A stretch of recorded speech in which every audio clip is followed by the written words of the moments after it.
এদিকে খবরে জানা গেছে আর্জেন্টিনার সাথে ফিফা এবং রেফারিদের গোপন চুক্তি স্বাক্ষরিত হয়েছে। সেই গোপন চুক্তিতে প্রায় 10 মিলিয়ন টাকা লেনদেন হয়েছে। যদিও এই টাকাটি বাংলাদেশ থেকে দেওয়া হয়েছে, অনেকের মনেই প্রশ্ন থাকতে পারে ফিফা অর্থাৎ এটি একটি আন্তর্জাতিক সংস্থা, তারা কেন টাকার সাথে লেনদেন করেছে।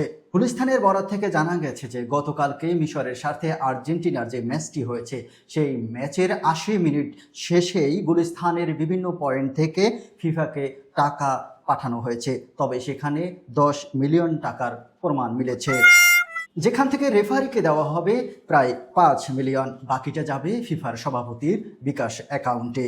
যদিও তিনি বিদেশে রয়েছেন, তবে তাকে বাংলাদেশে এসে একটি বিকাশ অ্যাকাউন্ট খুলে সেই টাকা উইথড্র করতে বলা হয়েছে, তা না হলে তিনি পুরো টাকাই লস খাবেন।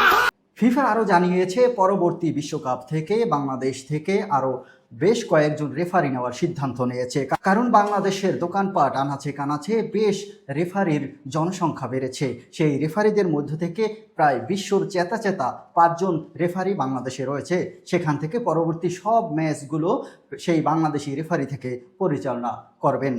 শুধু 10 মিলিয়নে ফাইনাল খেলা পর্যন্ত সকল রাউন্ডে আর্জেন্টিনাকে জিতিয়ে দেওয়ার প্রতিশ্রুতি দেওয়া হয়েছে।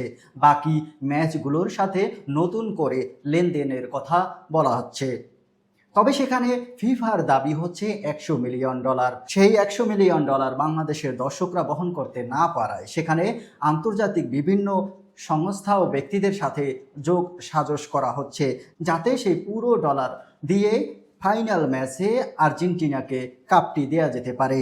তবে বাংলাদেশের দর্শকদের দাবি সেই কাপটি যেন তার হাতে আগে থেকেই তুলে দেওয়া হয়, যাতে আর কোনো দলের সাথে খেলা সেই ম্যাচটি অনুষ্ঠিত না হতে পারে।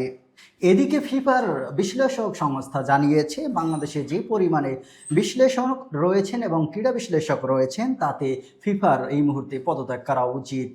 পরবর্তীতে আবার এই ফিফা নিয়ে সংবাদ প্রচার হবে যদি কোনোদিন ব্রাজিল জিততে পারে, অন্যথায় পর্তুগাল যদি কোনোদিন জিততে পারে সেদিনও হয়তো নতুন করে বাংলাদেশে সেই খেলার সাথে বাংলাদেশের দর্শকদের যুক্ত করা হবে, অন্যথায় আর্জেন্টিনা যতদিন ভালো খেলবে ততদিন তাদের ভাত শেষ হয়ে যাবে। ধন্যবাদ সকলকে। আবার খবর প্রচারিত হবে পরবর্তী ফিফার বিশ্বকাপে। এই মুহূর্তে এখন আর্জেন্টিনা ছাড়া বাকিদের সবার ঘরে ফিরে যাওয়ার জন্য বলা হচ্ছে।